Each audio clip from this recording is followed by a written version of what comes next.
Hello guys, so this is the very first chapter of class 12th NCERT Relations and Functions.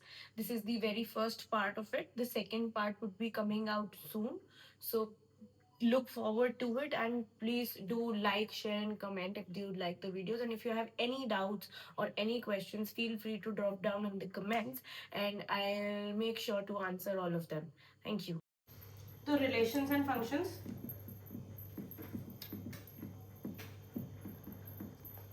Chapter 1। ठीक है, तो हम लोगों ने पढ़ा था कि रिलेशन क्या होता है। बेसिकली रिलेशन, कोई भी रिलेशन जिसको हम कैसे डिनोट करते हैं, आर से, वो क्या होता है, वो सबसेट होता है P cross Q. What is this? This is a cartesian product. Cartesian product of a set P with respect to Q, है ना। तो अभी तक हम लोग यही पढ़ रहे थे, पी की रिलेशन जो है सबसेट है पी क्रॉस क्यू का। अब हम एक नए टर्म पे आते हैं which is relation in a set ए। तो ए भी एनी गिवन सेट, ए कोई भी गिवन सेट है, ठीक है। तो R is a relation in set A का क्या मतलब है? That R is a subset of A cross B A. It is a relation in set A. Relation in set A का क्या मतलब होता है कि डोमेन और कोडोमेन दोनों क्या है, सेम है, ए है, ठीक है। सो ए कोई भी सेट हो सकता है। उसके बाद हम लोग एक कॉन्सेप्ट पे आते हैं ये पढ़ने के बाद, that there are two kinds of relation जो हम आते हैं। एक क्या होती है, एम्प्टी रिलेशन। एम्प्टी रिलेशन क्या बताई थी मैंने?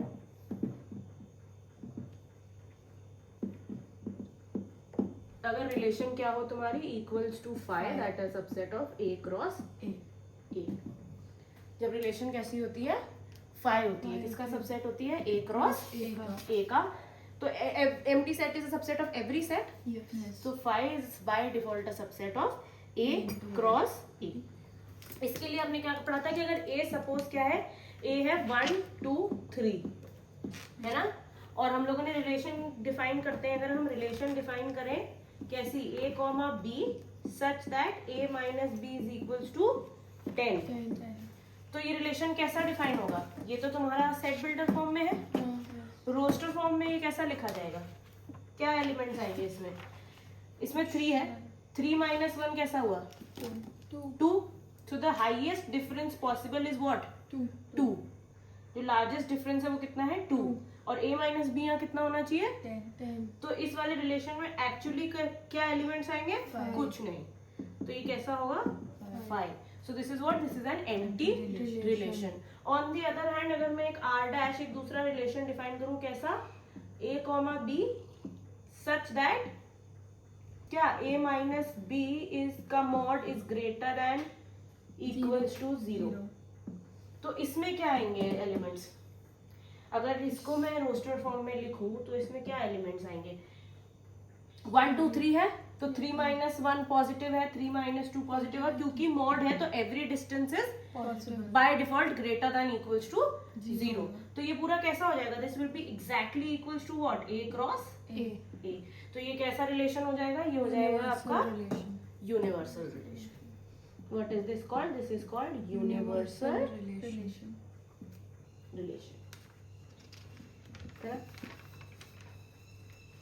एक मैंने और चीज बताई थी, that we write A R B. इसका क्या मतलब होता है, that A is related to, in relation to B, is related to B. इसका मतलब क्या है, जो भी मैंने रिलेशन डिफाइन की है, जैसे अभी पहली वाली कर देते हैं, that A comma B where A minus B से इज ग्रेटर देन 0। ठीक है, सपोज ये रिलेशन है हमारे पास और हमारे सेट गिवन क्या है, 1 2 3। यहाँ मैंने मॉड नहीं लगाया है, ठीक है। तो 1 2 3, तो इस वाले रिलेशन में कौन सा एलिमेंट किस किस से रिलेटेड है, 3 is related to 1, 3 is related to 2, ठीक है, एंड 2 इज रिलेटेड टू 1। इसके अलावा कोई भी एलिमेंट किसी भी एलिमेंट से रिलेटेड है नहीं है। और ये कैसे एलिमेंट्स है, ऑर्डर्ड एलिमेंट्स है। तो I can't write 1 is related to 3, क्योंकि 1 माइनस 3 कितना है, -2 लेस देन 0, तो वो नहीं आएगा, ठीक है। इतना करने के बाद हम लोग आए थे किस पे, इक्विवेलेंस रिलेशन पे। तो मैंने बताया था एनी रिलेशन, ठीक है, any given relation is called an equivalence relation. So अगर हम आते हैं इक्विवेलेंस रिलेशंस पे, so any relation is called an equivalence relation if, ठीक है, तो इफ पहला क्या, it is reflexive, symmetric and transitive.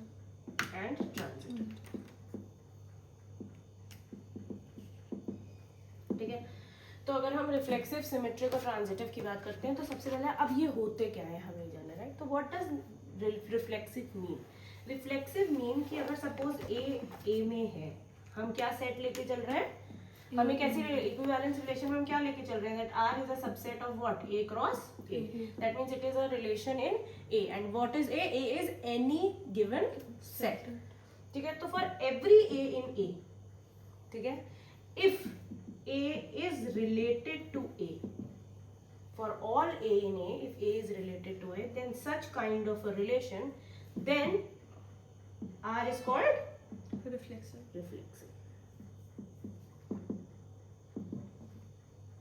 ठीक है, हम आते हैं फॉर एग्जाम्पल, जो अभी हम लोगों ने एग्जाम्पल पढ़ा था, कौन सा वाला, कि R को हमने कैसे डिफाइन किया था, that A, B such that mod of a minus b is greater than equals to 0.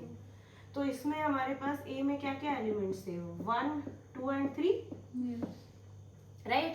So is a related to a? Why? It is related to a.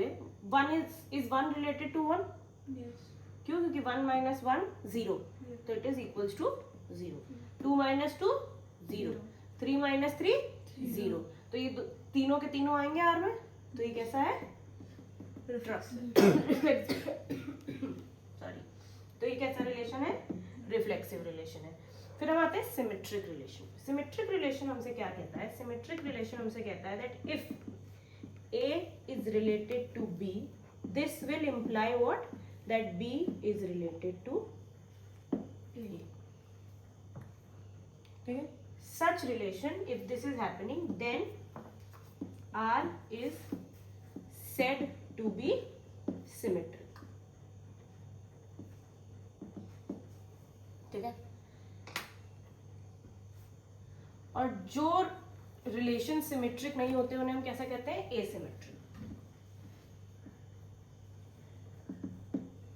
है ना।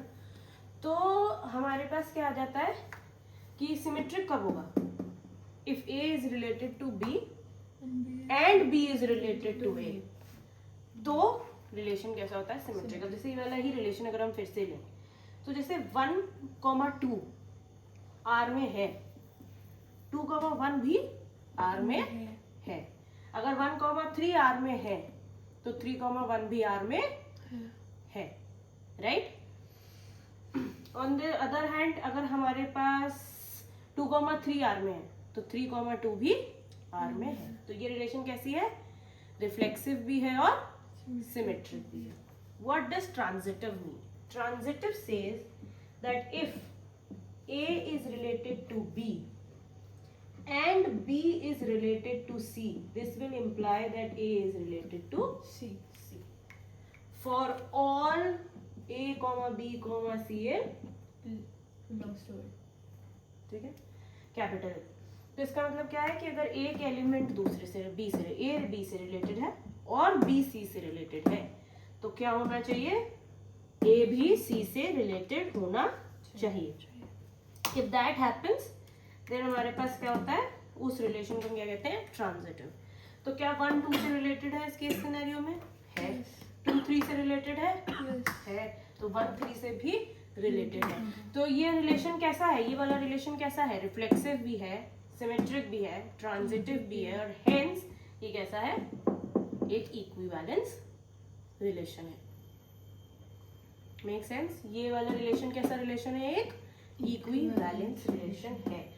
अगर बाय चांस कोई भी ऐसा रिलेशन आपके सामने आता है which is symmetric, transitive but not reflexive, और any two but not the third, तब भी वो रिलेशन इक्विवेलेंस रिलेशन नहीं होगा। इक्विवेलेंस रिलेशन तभी होगा जब वो रिफ्लेक्सिव, सिमेट्रिक और ट्रांजिटिव तीनों के तीनों होगा, ठीक है। तो हमारे पास एग्जाम्पल्स देखते हैं. तो एग्जाम्पल में हमसे कह रहा है that T be a set of all triangles in a plane with R a relation in T given by t comma t2 t1 is congruent to t2 show that r is an equivalence relation. Do you know what is congruency? तो जब हम congruency की बात करते हैं तो क्या हमसे बोला गया है दैट एक ऐसा सेट है set of all congruent triangle. All triangles. अच्छा. ठीक है. और हमारे पास r कैसा रिलेशन है a comma b such that triangle A is congruent to triangle A is congruent to triangle B. ठीक है. तो क्या ये इक्विवेलेंस रिलेशन है? सबसे पहले हम लोग क्या चेक करेंगे? Reflexive.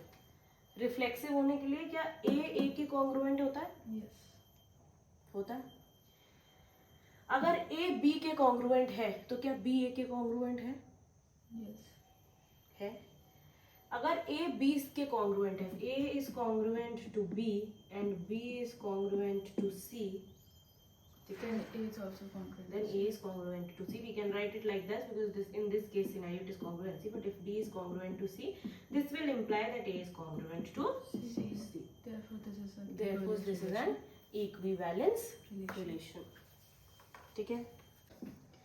Congruency of a triangle की जब हम बात करते हैं तो एनी गिवन ट्राइंगल, कोई भी अगर हमारे पास ट्राइंगल है तो उस ट्राइंगल की क्या होती है? 3 साइड्स होती हैं. 1 2 3 और 3 एंगल्स होते हैं, है ना. तो 2 ट्राइंगल कॉन्ग्रुएंस रिलेशन हम तब कहते हैं. कुछ होती है जैसे हमारे पास क्या होती है? S S S, A S A, S A S, R H S. ठीक है. ऐसे करके हमारे पास कुछ कॉन्ग्रुएंसी रूल्स आते हैं. मेरे हिसाब से ए एस भी होती है. ठीक है. सो व्हाट हैपेंस इज कि suppose what I am saying is कि एस एस एस का मतलब क्या है? Side side side. ठीक है. साइड साइड साइड मतलब ये साइड इसके बराबर है, ये साइड इसके बराबर है, ये साइड इसके बराबर. Could be any side equal to any side. मतलब या तो हो सकता है ये वाली साइड इस वाली साइड के बराबर हो, ये वाली साइड इसके बराबर हो और ये वाली साइड इसके बराबर. ठीक है. बट एक साइड के बराबर होगी, दूसरी साइड के बराबर होगी. ठीक है. तो इन 2 ट्राइंगल्स को फिर हम क्या कहते हैं? कॉन्ग्रुएंट कहते हैं by S S S. On the other hand ये क्या है? Angle side angle. इसका क्या मतलब होता है कि ये एंगल, ये वाली साइड, ये वाला एंगल, ये वाले एंगल, ये वाली साइड, ये वाले एंगल के बराबर हो. कोई भी तो ये एंगल दोनों हो सकता है ना? कोई भी एंगल नहीं हो सकता. Angle following the side. मतलब दूसरी साइड के भी दोनों. हाँ, दूसरी साइड के भी एंगल हो सकते हैं. बट एंगल साइड एंगल का क्या मतलब है कि अगर ये 2 एंगल है तो इनके बीच की साइड, तभी हम उसे एंगल साइड एंगल कहते हैं. Angle followed by a side followed by an angle. और ये कुछ भी हो सकती है. ये वाले एंगल्स हो सकता है ये वाला और ये वाले एंगल और ये वाली साइड के बराबर हो, तो भी ये दोनों ट्राइंगल क्या होते हैं? कॉन्ग्रुएंट होते हैं. ऐसे ही हमारे पास क्या होता है? Side angle side. Side angle side मतलब ये दोनों साइड्स और इनके बीच का एंगल, ये दोनों साइड्स और इनके बीच के एंगल के बराबर हो सकता है, या any 2 sides. But again side angle and then side can not change the sequence. कोई भी 2 साइड और 1 एंगल आप लेके नहीं मानते हैं. ठीक है. उसके बाद उसका R H S. R H S हमसे क्या कहता है? Right angle hypotenuse and a side. अगर could be a different sort of a triangle. ठीक है. तो अगर ये साइड इसके इक्वल है ना, कोई भी एक साइड होगी, दोनों हाइपोटेनस एक दूसरे के इक्वल है और 90 डिग्री एंगल है, तो ये दोनों किससे कॉन्ग्रुएंट है? आर एच एस से. वैसे A S angle angle side. Angle angle side क्या मतलब क्या हो गया कि ये ट्राइंगल है, angle angle and this side, it's angle angle side, है ना. तो angle angle and a side. ठीक है. तो ये कॉन्ग्रुएंसी का क्या मतलब होता है कि अगर 2 ट्राइंगल कॉन्ग्रुएंट है मतलब वो दोनों इक्वल है. राइट. हम ये कहते हैं कि अगर किसी 2 ट्राइंगल्स की साइड साइड साइड इक्वल है तो क्या है? इक्विवेलेंस ट्राइंगल है. तीनों अगर किसी इक्विवेलेंस एंगल तो नहीं होगा, सॉरी, एक ही एंगल की थोड़ी. बट अगर मैं कह रही हूँ इस ट्राइंगल की ये साइड इक्वल है, ये साइड इक्वल है, ये साइड इक्वल है, तो साइड के प्रोपोर्शनेट एंगल्स होते हैं. तो अगर ये साइड इक्वल है मतलब ये वाले और ये वाला एंगल इक्वल है, ये साइड इक्वल है मतलब ये वाला और ये वाला एंगल इक्वल है. राइट। तो बाय डिफॉल्ट क्या होता है कि दोनों ट्राइंगल्स इक्वल आते हैं। तो कोई भी एक कॉन्ग्रुएंसी अगर कोई ट्राइंगल फॉलो करता है, इसका मतलब वो सारी कॉन्ग्रुएंसीज फॉलो करता है। क्यों? क्योंकि वो एक्चुअली दोनों ट्राइंगल्स क्या है, same triangles, they are the same triangles, इसीलिए कॉन्ग्रुएंसी पढ़ते थे, ठीक है। तो ये कॉन्ग्रुएंसी होती है। तो बाय गिवन फैक्ट अगर कोई अब एक ट्राइंगल खुद के कॉन्ग्रुएंट होगा ही होगा तो वो रिफ्लेक्सिव है। कोई ट्राइंगल, अगर ये ट्राइंगल इसके कॉन्ग्रुएंट है तो इसका मतलब ये वाला ट्राइंगल इस ट्राइंगल के भी कॉन्ग्रुएंट है। अगर T1 is congruent to T2, इसका मतलब T2 is also congruent to T1, right, by the definition of it. तो ये दोनों कॉन्ग्रुएंट है, तो ये सिमेट्रिक भी है। और अगर T1 T2 के कॉन्ग्रुएंट है और T2 T3 के कॉन्ग्रुएंट है, तो क्या T1 T3 के कॉन्ग्रुएंट नहीं है? हाँ है। तो इसका मतलब क्या हो गया, ये ट्रांजिटिव भी रिलेशन है। तो हम यही पढ़ रहे थे कि इस वाले एग्जाम्पल में इन्होंने कहा था कि प्रूव करना है कि R is N equivalence relation, और हम ये प्रूव कर सकते हैं by the given facts. This example, okay, show that relation R in the set Z of integers given by. तो हमारा सेट क्या है यहाँ पे, A क्या है हमारे पास, सेट ऑफ इंटीजर्स। सो हमारे पास क्या कहा जा रहा है, गिवन बाय, रिलेशन कैसा गिवन है, that R is basically equals to A comma B such that 2 divides A minus B. Make sense? क्या मतलब हुआ इसका, 2 divides A minus B, मतलब दोनों के बीच का जो ये दो एलिमेंट्स हैं इनके बीच का डिफरेंस क्या होगा, इवन होगा, करेक्ट। तो ये हमारा रिलेशन है। अब मुझे ये बताएं कि क्या ये रिफ्लेक्सिव, इसको देखना है, is it equivalence relation.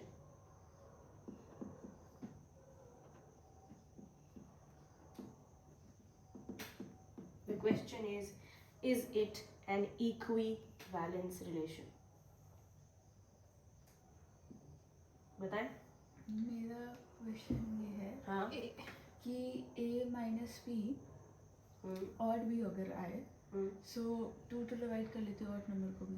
2 odd number को डिवाइड करता है, लाइक पॉइंट में आता है, डेसिमल्स में आएगा। बेटा that is not called dividing.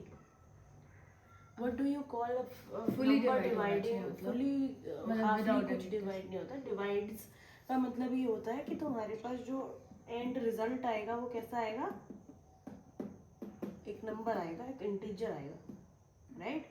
जो हम उसी के लिए हम प्राइम फैक्टराइजेशन करते हैं, P1 इंटू Q1 इंटू, तो जो इस नंबर के प्राइम फैक्टराइजेशन में जो नंबर नहीं है या उसका मल्टीपल नहीं है वो डिवाइड नहीं कर सकता। ये A और B हम्म, सब इंटीजर्स, A और B A में बिलोंग करता है। Z में सेट ऑफ इंटीजर्स, हाँ सब इंटीजर्स है, कोई रैशनल नहीं है, मतलब कोई प्योर भी हो इंटीजर्स। सकता है ना, ऐसे 3 में से 2 माइनस हाँ भी हाँ हो हाँ, सकते कोई हैं। भी हो सकता है, कोई भी हो सकता है। हमें सबसे पहले देखना है कि क्या रिफ्लेक्सिव है, क्या ये रिलेशन रिफ्लेक्सिव है। रिफ्लेक्सिव का क्या मतलब होता है, definition, any A in A should be related to A itself। कोई भी इंटीजर उठा लो, 5 4 minus 4 0 will 2 divide 0? No yes 0 आएगा ना, 0 आएगा, एक इंटीजर ही तो आएगा तुम्हारे पास। पर 0 does not have a prime factorization. 0 is neither composite nor prime. ठीक है। तो हमारे पास क्या आता है कि ए रिलेशन रिफ्लेक्सिव हमसे क्या कहता है, that A for each A in A, every A in A must be related to A. तो हम कोई भी नंबर, हमने 4 लिया था, 4 minus 4 0 0 2 does 2 divide 0? Yes it does, ठीक है। तो रिफ्लेक्सिव तो है। अब सेकंड क्या होता है, सिमेट्रिक। सिमेट्रिक। तो सिमेट्रिक के लिए हम लोग क्या करते हैं, if A is related to B, for A is related to B, then B B should be related to A for every A comma B in A। तो कोई भी नंबर ले लेते हैं, ठीक है। सपोज 2 नंबर बताइए, 4 and 6 4 and 6। तो 4 minus 6 is -2। minus 2 Does 2 divide -2? Yes. It does. तो 2 डिवाइड कर रहा है -2 को, इसका मतलब 4,6 इज इन आर। 6,4, 6 - 4 कितना होगा? 2. तो ऑल्सो डिवाइड बाई 2। बट क्या एग्जाम्पल से हम कोई चीज प्रूव कर सकते हैं? नहीं. तो suppose 2 is dividing a minus b for any a comma b in a। हम ये मान के चल रहे हैं कि a 2 क्या करता है, a माइनस b को डिवाइड करता है। तो इसका मतलब a माइनस b क्या होगा? Some 2 into some r, where r is an integer. कोई मल्टीपल ऑफ 2 होगा, जैसा हमने बोला था इवन नंबर होगा। तो अब इसी की जगह हम लोग b माइनस a की बात करते हैं। तो b माइनस a एक्चुअली कितना आएगा? Minus of 2r। b minus a कितना होगा? -2r for any integer r in z। will 2 divide -2r? Yes. It will divide, right? तो ये डिवाइड कर रहा है, 2 divides -2r, this implies what? that 2 divides b minus a। तो इसका मतलब क्या होता है कि अगर a related to b है तो वो क्या इम्प्लाई करेगा? that b is also related to ये वाला b minus a is equals to 2r minus 2r. 2r अच्छा b minus a is equals to -2r। हाँ ठीक है। तो b is equal, ये समझ में आया, b minus a is equals to -2r। तो 2 will divide -2r, हाँ. 2 -2r को डिवाइड करेगा ना। तो 2 is dividing -2r, इसका मतलब क्या है कि 2 is dividing b minus a। तो इसका मतलब क्या है? b minus a is in r, that means b is related to r। ये क्या इम्प्लाई कर रहा है ये तो कि b is related to a। यहाँ हमारे पास क्या था? that a is related to b।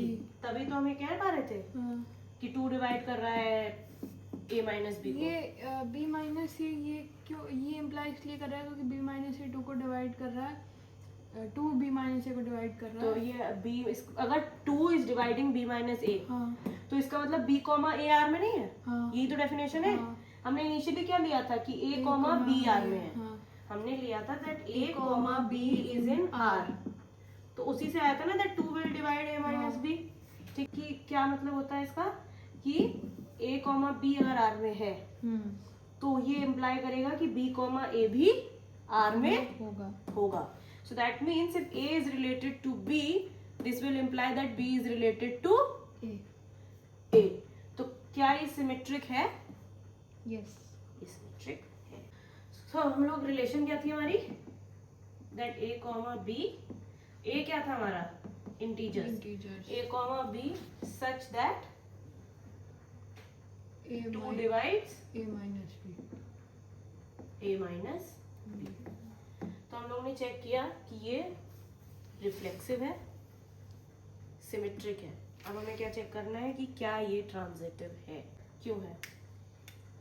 Because a minus अगर suppose a is related to b and b is related to c for some a comma b comma c in the set of integers।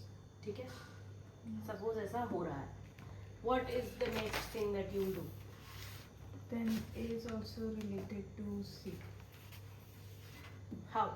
So if a is suppose a is related to b, this implies that 2 divides a minus b।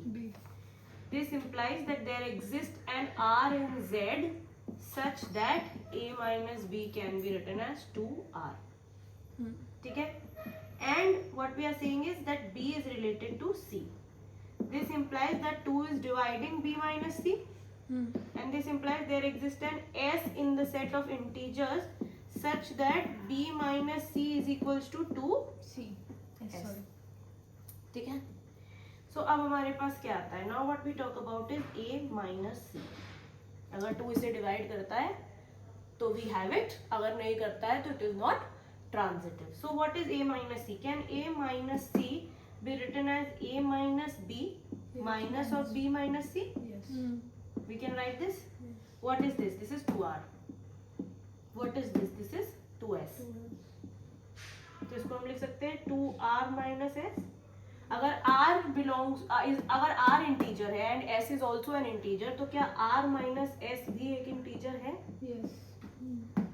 तो इसका मतलब क्या है? that 2 divides a minus c। Yes. Is it transitive? Yes. It is transitive. You lost the track at? B related to C. You lost the track at B related to C only. So transitive के लिए definition क्या होती है कि हमारे पास तीन elements हैं in the set A, B and C such that A is related to B and B is related to C. ठीक है? So अब transitive कब होता है कि given these two cases A should be related to C. Right? अब हमारे पास क्या है? We are given that A is related to B. We are given that. इसका मतलब क्या है कि 2 is dividing A minus B. इसका मतलब there exists an R in Z. एक ऐसा इंटीजर R होगा such that A minus B can be written as 2R. Right? इसके बाद हमारे पास क्या होता है? B is also related to C. इसका मतलब 2 divides B minus C. Again by the same logic एक ऐसा S इंटीजर आता होगा such that B minus C को हम 2S लिख सके. यहाँ तक समझ में आया? अब A minus C को क्या मैं A minus B minus C नहीं लिख सकती? खोलो इसे. A minus B minus B minus C. तो ये खोलेंगे तो कैसा आएगा? A minus B minus plus होना चाहिए, माइनस नहीं होगा. A minus B plus B minus C होगा. ठीक है? So A minus B plus B minus C. So हमारे पास क्या आएगा? A minus B and then we plus B minus C. तो minus B plus B gets cancelled. But ये तो हमारे पास A minus C नहीं आ रहा. आ तो रहा है, plus C थोड़ी है. minus C है. So A minus C. So A minus C, this will what we can write it as 2R plus 2S. 2R plus 2S. 2 common लिया, हमारे पास आएगा R plus S. ठीक है? So if R is an integer, S is an integer, so R plus S is also an integer. तो इसका मतलब 2 divides A minus C. Wait, भी A minus C comes out as 2 into R plus S. तो 2 into R plus S isn't it is divided by 2, right? 2 will divide this number. तो अगर 2 divide कर रहा है 2 into R plus S को, इसका मतलब क्या है? That 2 is dividing A minus C. 2 divides A minus C. So it will A is related to, this will imply what? That A is related to C. A is related to C. Right? So इसका मतलब क्या है? That ये relation कैसी है? Transitive है. So इसका मतलब ये रिलेशन रिफ्लेक्सिव भी थी, सिमेट्रिक भी थी और ट्रांजिटिव भी है. So इसका मतलब ये कैसी रिलेशन है? Equivalence relations. अब हम लोग आते हैं फंक्शंस पे. ये फर्स्ट एक्सरसाइज इज डन. हम लोग आते हैं फंक्शंस पे. तो what kind of relations are called functions? Is every relation a function? No. So what is every function a relation? Yes. So what kind of functions, what kind of relations are called functions? Every element should have an image. Every element where? Every element like in the domain Every element in domain should have an image in codomain. must have an image and only Only and only one image. मतलब हर element in the domain, every element in the domain, हर element जो domain में है उसकी एक ही image होनी चाहिए और हर एलिमेंट की इमेज होनी चाहिए. ऐसे रिलेशन को, ठीक है, such a relation is called a function. कुछ फंक्शंस के फटाफट examples. Identity function. Yes. fx is equals to x. हाँ, और एग्जांपल फंक्शंस के. Rational function. Rational functions, Rational function. Polynomial. Polynomial functions, Modulus function. Modulus functions. Signum function. Signum functions. Greatest integer function पढ़े थे हम लोगों ने. अब हम लोग आते हैं टाइप्स ऑफ फंक्शन पे.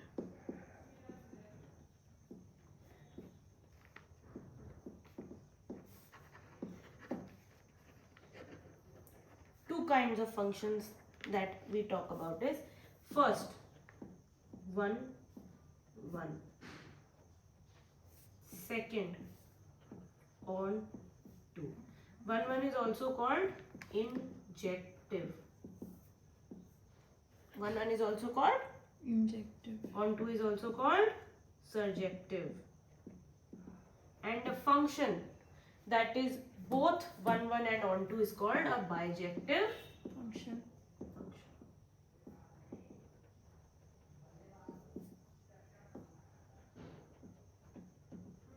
Makes sense? Now what is an injective function? What is a 1 1 function? See, तो जब हम फंक्शंस की बात करते हैं तो हमने कहा हर एलिमेंट की इमेज होनी चाहिए और हर एलिमेंट की क्या होनी चाहिए, एक ही इमेज होनी चाहिए. जैसे ही कोई ऐसा रिलेशन हमें मिलता है हम कहते हैं वो रिलेशन क्या है, फंक्शन है. अब हम बात करते हैं 1 1 फंक्शन की. 1 1 फंक्शन हमसे क्या कहता है कि अगर x1 एक एलिमेंट है और x2 एक एलिमेंट है, कहाँ, डोमेन में. डोमेन हम क्या मान लेते हैं, x. ठीक है, तो f हमारा फंक्शन है सपोज x2y. x क्या है, डोमेन, y क्या है, कोडोमेन. ठीक है, तो अगर x1 एंड x2 किस में है, x में है, तो अगर image of x1 is equals to image of x2, इसका मतलब ये होगा कि x1 इज इक्वल्स टू, मतलब हर एलिमेंट की यूनिक इमेज होगी. जो हम लोग उस दिन डिस्कस कर रहे थे जब हम 11th में फंक्शंस पढ़ रहे थे, जब क्वेश्चन आया था कि यूनिक इमेज, तो मैंने बताया था ना कि एक ही इमेज होना और यूनिक इमेज होने में डिफरेंस है. वो डिफरेंस कहाँ आता है कि जिसकी एक ही इमेज है वो फंक्शन है, पर अगर यूनिक इमेज है तो फंक्शन कैसा है, 1 1. इंजेक्टिव फंक्शन है ना. 1 1 और injective are the same thing. fx1 is equals to fx2 मतलब इमेज ऑफ x1 अगर इमेज ऑफ x2 के बराबर है, अगर कोई भी दो एलिमेंट्स ऐसे हैं जिनकी इमेज एक ही है, सेम है, तो इसका मतलब वो दोनों एलिमेंट्स भी सेम है. जब ऐसा होता है किसी फंक्शन में तो वो फंक्शन कैसा कहलाता है, 1 1. तो हम लोग जैसे बात कर रहे थे x और y, और ये x के एलिमेंट्स हैं, ये y के एलिमेंट्स हैं, है ना. और हमने कहा था कि सपोज इसकी भी इमेज ये है, ठीक है, फिर इसकी इमेज ये है और इसकी इमेज ये है. तो क्या ये फंक्शन है, ये फंक्शन है, बट क्या ये 1 1 है, नो. ये 1 1 क्यों नहीं है, क्योंकि इन दोनों एलिमेंट्स की इमेज क्या है, सेम, बट ये दोनों अलग अलग एलिमेंट्स हैं. ठीक है. ऑन द अदर हैंड अगर हमारे पास एक ऐसा फंक्शन, कैसा फंक्शन आएगा, 1 2 3 4,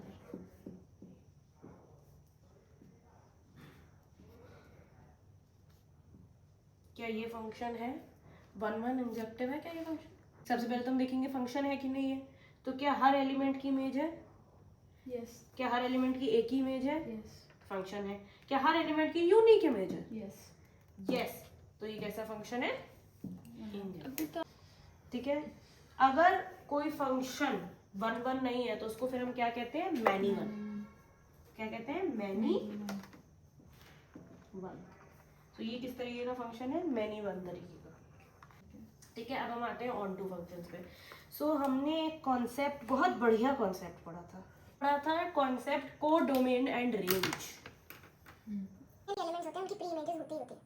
यही पढ़ा था ना हमने कि अगर किसी डोमेन में जितने भी एलिमेंट्स हैं सबकी इमेज तो होगी, क्योंकि हम फंक्शन पढ़ रहे हैं. तो अगर हम फंक्शन पढ़ रहे हैं तो इसका मतलब हमने जो भी सेट लिया है, whatever set we are talking about, वो सेट के हर एलिमेंट की इमेज है. Every element in the domain must have an image. ठीक है. तो उसकी हर एलिमेंट की इमेज है. ठीक है. तो अगर हर एलिमेंट की इमेज है तो ये तो हम अब यहाँ आते हैं कोडोमेन पे. तो जो हमारा y है वो हमारा कोडोमेन है. हो सकता है y के हर एलिमेंट किसी की उस हर एलिमेंट की प्री इमेज ना हो. प्री इमेज पता है ना क्या होता है, अगर f of x is equals to y, then y is an image of x and x is the pre image of y.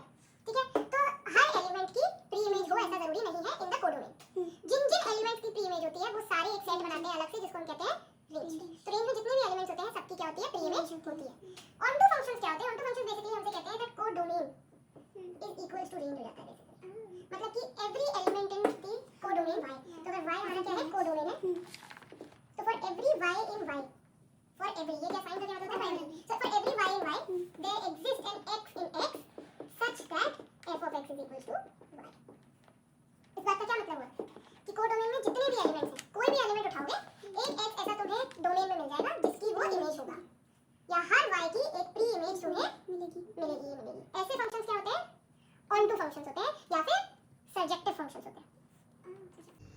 Let's see. तो एक एग्जांपल लेते हैं, ठीक है। f is a function from n to n. What is this n? Natural set of natural number. तो function कहाँ से कहाँ तक है? नेचुरल नंबर से नेचुरल नंबर तक। मतलब डोमेन क्या है? नेचुरल नंबर्स, को डोमेन क्या है? Natural numbers. करेक्ट। कैसे डिफाइंड है? f of x is equals to 2x. क्या ये फंक्शन 1 1 है? क्या ये function onto? This is the question. Is this function 1 1 comma onto and hence bijective. This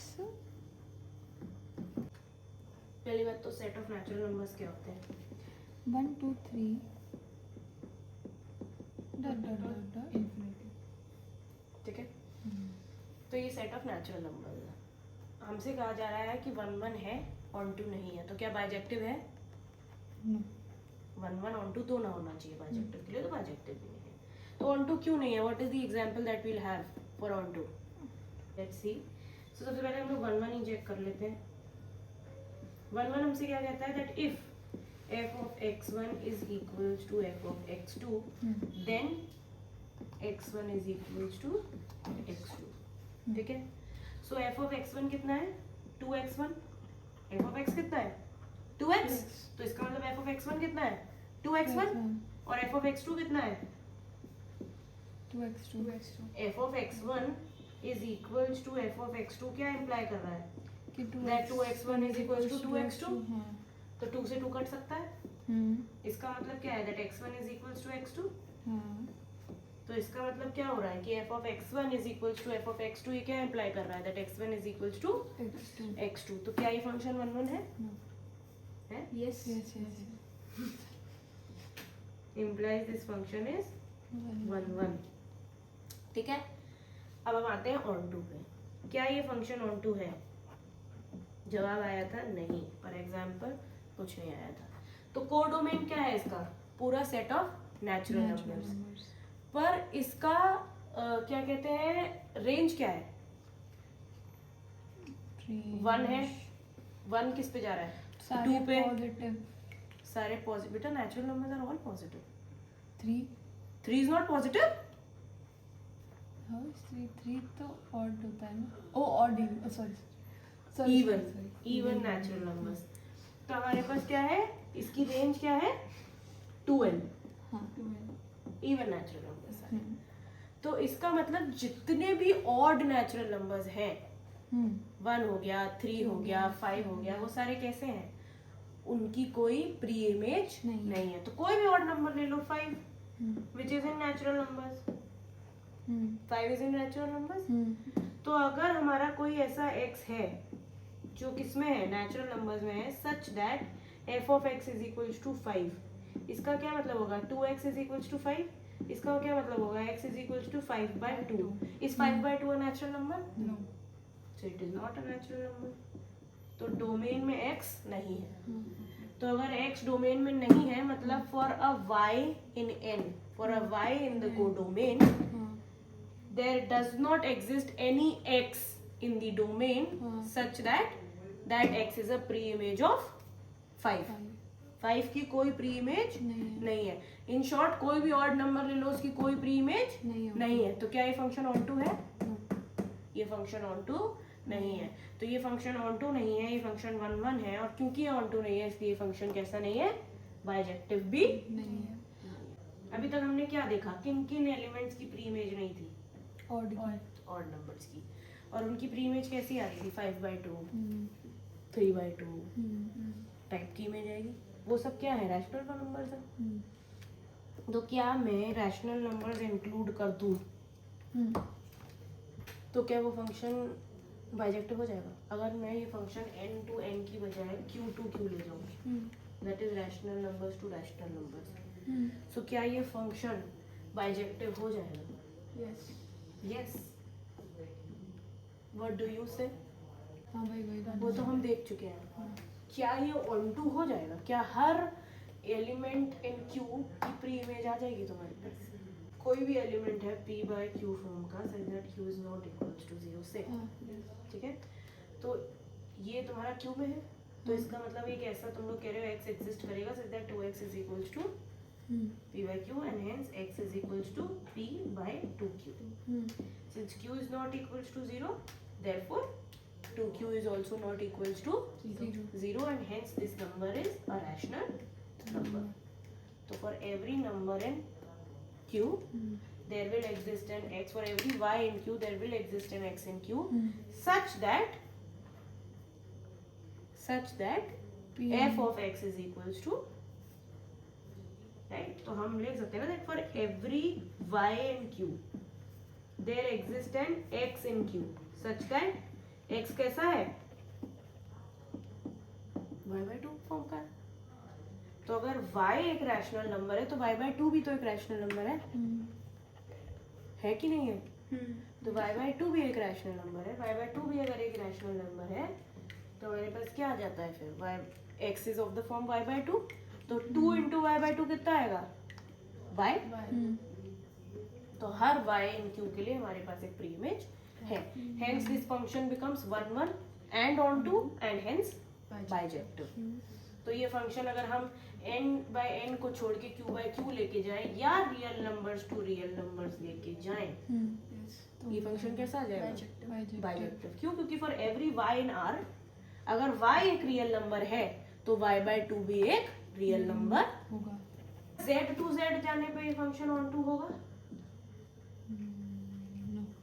नहीं, क्योंकि अगर y एक इंटीजर है तो क्या y by 2 भी इंटीजर है? 3 ले लो, 5 ले लो, नहीं है ना? So we can't say this. कब आएगा? रैशनल टू रैशनल्स या फिर real numbers to real numbers में, ठीक है? Make sense? एक बहुत बड़े एग्जांपल हम लोग लेंगे। f of x is equals to x square is a function from r to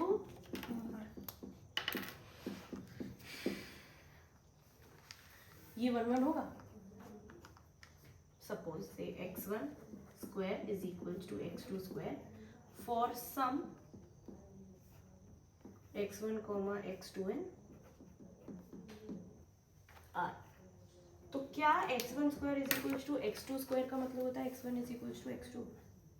तो अगर हम इसको आए x1 square minus x2 square कर लिख सकते हो वैसे is equals to 0। इसका यही मतलब हुआ। इसको कैसे लिख सकते हैं? x1 minus x2 into x1 plus x2। कौन सी प्रॉपर्टी है ये? a square minus b square is equals to a minus b into a plus b। यही मतलब हुआ इसका। अब ये 0 होने का क्या मतलब है? या तो ये 0 है या तो ये 0 है। So this implies that x1 is equals to x2 or x1 is equals to minus x2, possibilities of both. so f of 3 कैसा है? 9।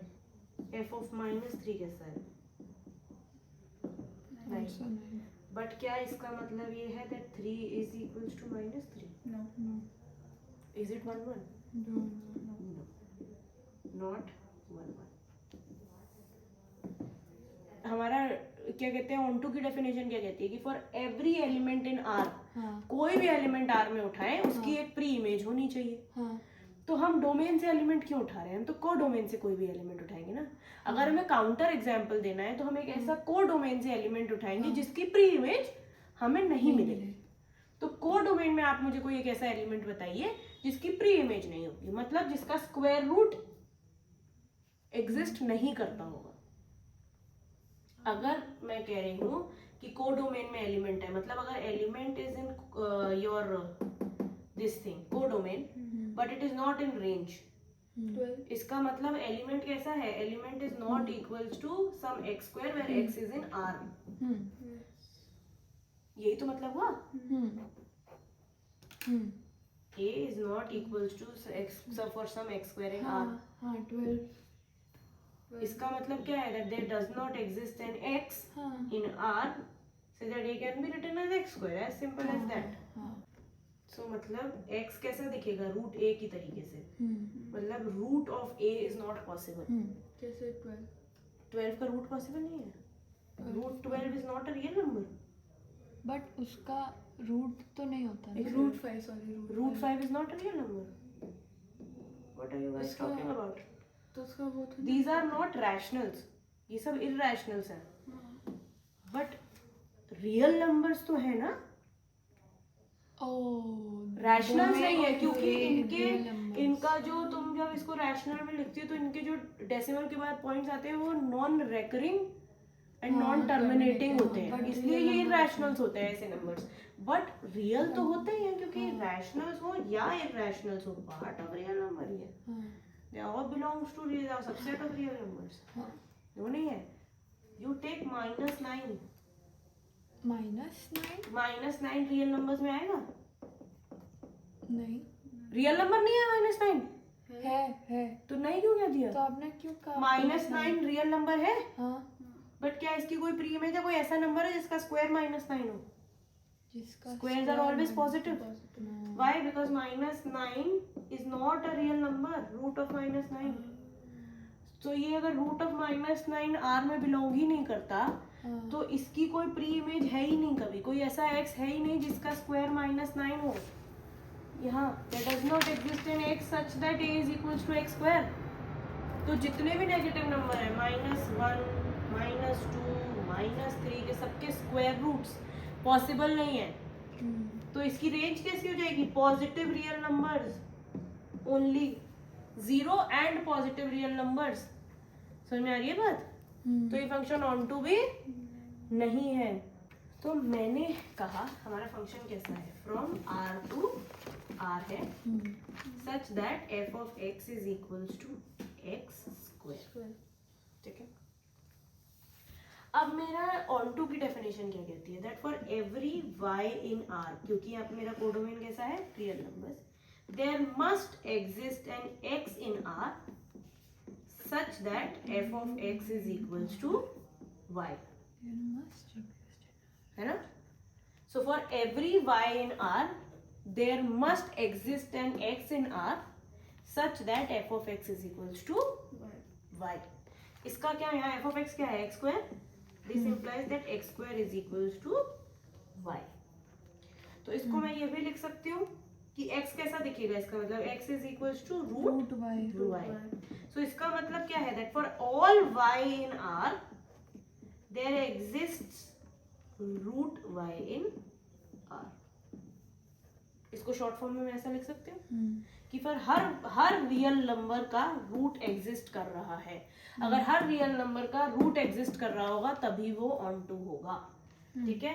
तो f of x is on to, ठीक है, f of x is on to if and only if for every y in R, by definition there exists an x in R such that f of x is equals to y.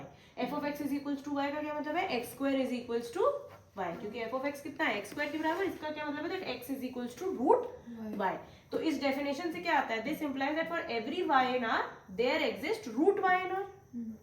In short में क्या कह सकती हूँ कि हर real number का अगर square root exist करता होगा, हर रियल नंबर का, तो ही ये फंक्शन कैसा है, ऑन टू है.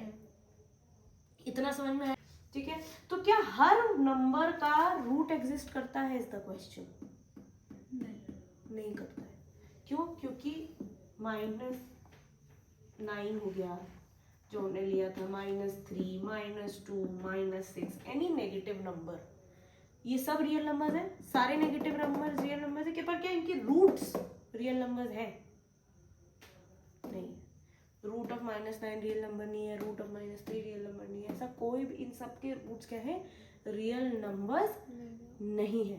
तो क्योंकि इनके रूट्स रियल नंबर्स नहीं है, इसका मतलब for every y in R, these are y's in R, ये हैं, ये R में है सारे, पर इनके स्क्वायर रूट्स R में नहीं है. तो इसका मतलब ये फंक्शन ऑन टू नहीं है. तो ये ना ही 1 है, ना ही ऑन टू है. पर क्या ये फंक्शन है? ये तो सोचा ही नहीं. क्या हर एलिमेंट की इमेज है? और क्या हर एलिमेंट की एक ही इमेज है? है ना? तो ये फंक्शन कैसा दिख रहा है, अगर हम 0 से शुरू करें, 0, 1, 2, 3, -1, -2, -3, और y मेरा कैसा है, 9 है इसमें, 4 है इसमें, 0 है इसमें। तो ये कैसा दिख रहा है, 0 goes to 0, 1 goes, अच्छा 1 भी है, 1 goes to 1, minus 1 goes to 1, 2 goes to 4, minus 2 goes to 4, 3 goes to 9 and minus 3 goes to 9। Her element की इमेज है, हर एलिमेंट की एक ही इमेज है, पर दो अलग अलग एलिमेंट्स की सेम इमेज है, दो अलग अलग एलिमेंट्स की सेम इमेज है। और क्या हर एलिमेंट इन आर का कोई प्री इमेज है? नहीं, तो ये ऑन टू भी नहीं है, हर एलिमेंट की प्री इमेज नहीं है ना। अगर 0 के बाद मैं -1 करूँ तो इसकी कोई प्री इमेज नहीं है, -2 की कोई प्री इमेज नहीं है, -3 की कोई प्री इमेज नहीं है। तो by the look of it, इस डायग्राम के को देख के ही हम बता सकते हैं कि ये ना ही 1 1 है, ना ही onto. f of x is equals to 2x 1 1 था, ऑन टू नहीं था। बट क्या हर ऑन टू फंक्शन 1 1 होता है? क्या हर ऑन टू फंक्शन 1 1 होता है? क्या हर ऑन टू फंक्शन 1 1 होता है? ऐसा तो हमने कोई अभी तक एग्जांपल ही नहीं किया जो ऑन टू हो पर 1 1 ना हो। लेट्स सी, एक हमें लेते हैं f of 1 is equals to f of 2 say is equals to 1 and f of x is equals to x minus 1 for all x greater than 2। f कैसा फंक्शन है? From naturals to naturals function है। f of 1 is equals to f of 2 is equals to 1 and f of x is equals to x minus 1 for all x greater than 2। ये function कहाँ से कहाँ तक defined है? Natural numbers to natural numbers ये defined है। तो क्या ये फंक्शन 1 1 है? 1 1 क्या कहता है? अगर f of x1 is equals to f of x2 then x1 should be equals to x2। ये क्या लिखा हुआ है? f of 1 is equal to x2 is equal to 1। तो f of 1 is equals to f2 but 1 is not equals to 2। 1 1 की definition क्या कहती है? f of x1 is equals to f of x2 for all x1, x2 in the natural numbers, क्योंकि यहाँ पे तो natural numbers है। This should imply that x1 is equals to x2 but यहाँ पे f1 is equals to f2 है but 1 is not equals to 2। तो ये 1 1 है। अच्छा, हमसे पूछा is this a 1 1 function? Is this a 1 1 function? No। Is this an onto function? Domain क्या है मेरा? Natural numbers and so on. Codomain क्या है मेरा? Natural numbers so on. ठीक है, तो मेरी f of 1 की इमेज क्या है? 1। मेरी f2 की इमेज क्या है? 1। ठीक है, अब मेरा मतलब कि क्या सारे natural, by the definition of it says for all y natural numbers there must exist in x in natural numbers such that f of x is equals to 1। ठीक है, दिस इंप्लाइज मेरे पास 1 की प्री इमेज है, ये मुझे पता है, मुझे अब बाकी सबकी चेक करनी है। ठीक है, तो अगर मैं कह रही हूँ कि मैं छोड़ दूं for all x greater than equals to 2 f of x कैसा है? x minus 1 is equals to y for all x greater than 2, strictly greater than 2। तो ये मेरे पास कैसा आ जाएगा? x minus y कैसा दिख रहा है मेरा? x minus y 1। For every y in y there must be an x in x such that f of x is equals to y। तो मेरा y x कैसा आएगा मेरा? y plus 1 आएगा। क्या y plus 1 है मेरे डोमेन में? x कैसा है मेरा? x should be greater than 2। तो x हम लोग ले लेते हैं 3। तो y कैसा दिखेगा तुम्हारा? 2 जैसा है ना। अगर मेरा y एक नेचुरल नंबर है लेट्स से, तो क्या मेरा y plus 1 एक नेचुरल नंबर नहीं है? ऑलवेज है। तो if y is a natural number then so is x, it is always a natural number। तो क्योंकि मेरा कोडोमेन कैसा है? नेचुरल नंबर्स, तो y is by default a natural number। तो इसका मतलब x plus ये y plus 1 is also a natural number। तो इसका मतलब for all y in n there always exists an x in n such that x can be written as y plus 1 and it belongs to n, and f of x is what? y, क्योंकि f of x कैसा है?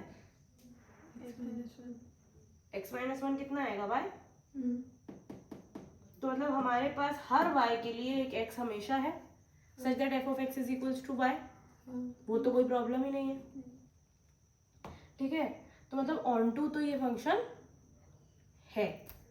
Problem कहाँ आती है? Problem आती है अगर x less than 2 है, मतलब x इज अगर x 2 या 1 है, क्योंकि 2 से ग्रेटर के लिए तो f of x is equals to x minus 1 है. तो अगर f of x is equals to x minus 1 है तो ये फंक्शन बाय डिफॉल्ट कैसा है? ऑन टू है. इसमें तो कोई कंफ्यूजन नहीं है पक्का से. तो अब अगर f of x 1 है, क्या x 1 है या 2 है, राइट? तो उस सूरत में इनकी जो हमारे पास मैक्सिमम x हम ले सकते हैं 3.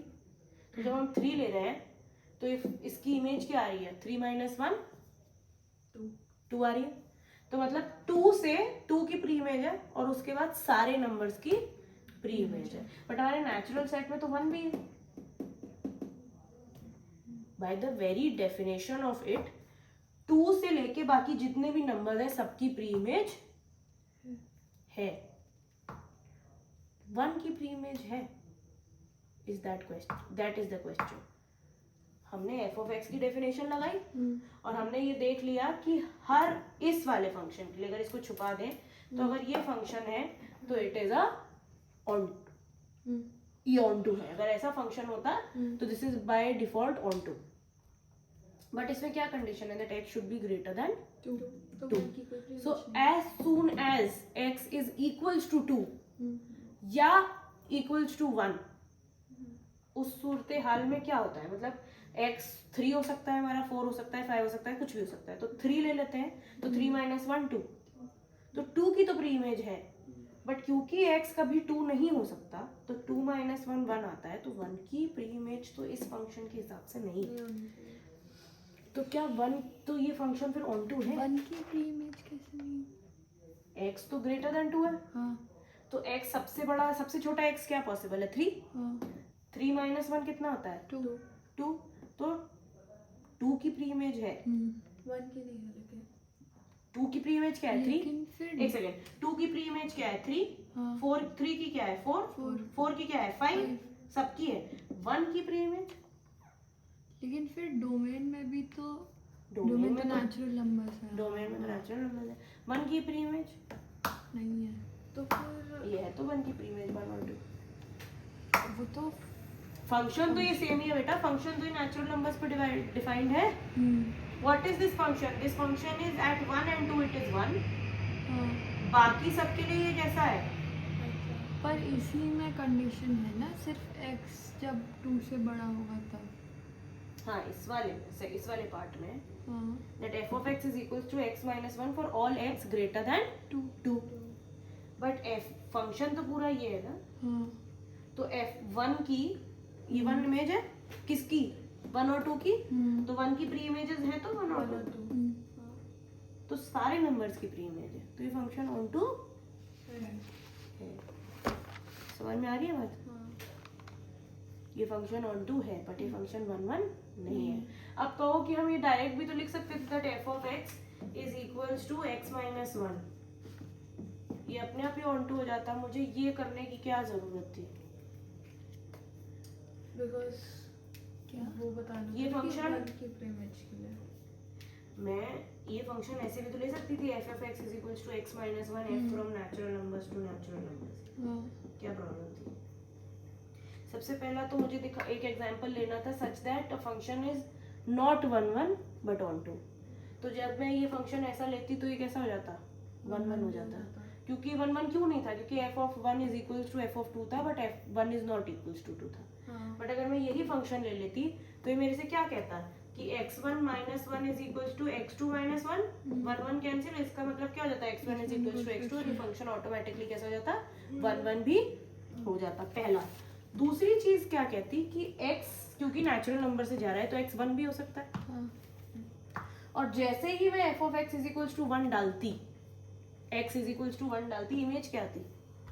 0 नेचुरल नंबर्स में आता है 0। नहीं तो क्या वो इमेज एग्जिस्ट करती? नहीं तो 1 की इमेज ही एग्जिस्ट नहीं करती, तो ये फंक्शन एग्जिस्ट ही नहीं करता, ये रिलेशन हो जाता है, ये फंक्शन रहता ही नहीं, क्योंकि in a function every element must have an image, it must have an image. सबसे पहली कंडीशन ही वहां पे बैठ जाती, क्योंकि 1 की कोई इमेज आती ही नहीं। ठीक है, function which is both 1 1 and 1 2। Prove आप लोग करेंगे। x plus 1 if x is odd and x minus 1 if x is even। और ये फंक्शन कहाँ से कहाँ तक है? From natural numbers to natural numbers. To show this function is bijective, this is a bijective function if f of x1 is equals to f of x2, then this implies x1 is equals to x2। तो मैं क्या कह रही हूँ कि 1 1 की definition क्या कहती है? That if f of x1 is equals to f of x2, then x1 is equals to x2। ठीक है, तो अब f of x1 is suppose f of x1 is equals to f of x2। तो अब सवाल ये है कि कैसे पता लगेगा कि x1 ऑड है, x1 इवन है, x2 ऑड है, x2 इवन है, कैसे? We'll take an example. We'll take an example. You don't prove things by an example. You already know that this is 1 1. You can't go about proving it by an example. You can't. You can only disprove by an example. ठीक है, तो f of x1 is equals to f of x2 हम ये मानते हैं, suppose. ठीक है, तो सपोज मैं कह रही हूँ that f of x1 is equals to f of x2। तो मेरे पास केस सिनेरियोज बनेंगे। पहला केस सिनेरियो मेरे पास क्या आ जाएगा? दैट x1 plus 1 से is equals to x2 minus 1। मैंने मान लिया कि suppose x is odd, x1 is odd, x2 is even। ठीक है, तो पहला केस मेरा क्या है? केस 1 मेरा क्या है?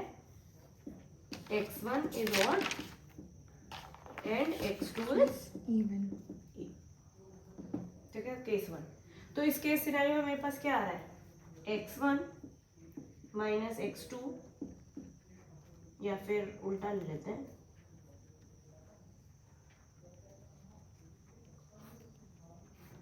x2 minus x1 is equals to what it is? x2 minus x1 is equals to 2। ठीक है, तो x2 minus x1 is equals to 2 का क्या मतलब है? क्या क्या नंबर्स आ सकते हैं यहाँ पे?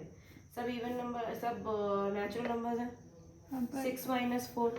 सबसे पहली बात क्या है कि हमारा यहाँ पे क्या केस सिनेरियो कि x1 is odd, x2 is even। क्या किसी भी odd number minus an even number या even number minus an odd number कभी भी 2 हो सकता है?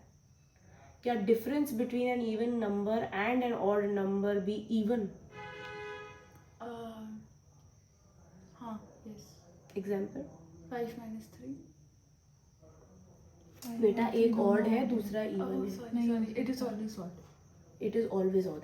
अगर दोनों नंबर ऑड है या दोनों नंबर इवन है, Then it is even। तो हमेशा डिफरेंस कितना आता है? इवन। ठीक है, कोई दो ऑड नंबर्स के बीच का डिफरेंस लो। एग्जांपल ले लेते हैं, जैसे 2y plus 1 minus 2z plus 1। तो कितना आएगा? ये 1 1 कैंसिल हो जाएगा और कितना बचेगा? 2y minus 2z।